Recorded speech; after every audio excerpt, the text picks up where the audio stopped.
Is your state agency website outdated? The Oregon E-Governance Board can help. Does your site have this problem?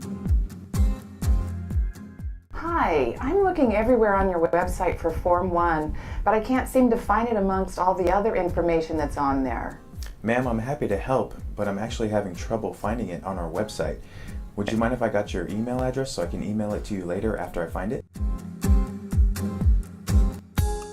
It's hard to argue with page counts, right? Like if no one's gone to your page in 3 years, do you really need it? It's a lot easier to have that conversation when you've got that data and that process that the e-governance board has really set out really helped us kind of facilitate that conversation.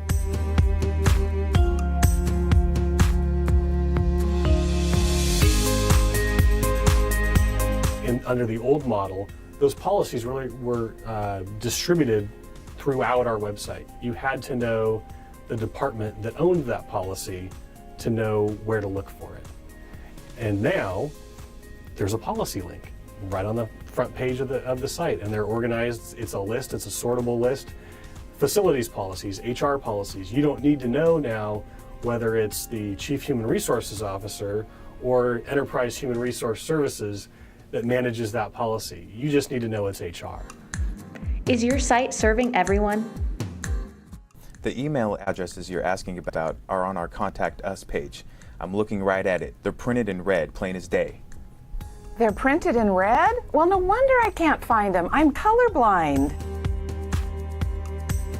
So our stakeholders are first and foremost our clients, who all experience some form of vision loss. All of our clients either have progressive conditions that lead to legal blindness or they are legally blind.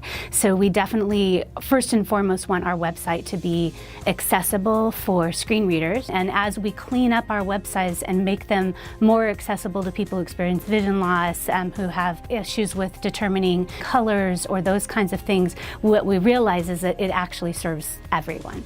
Does your site meet your users while they're on the go?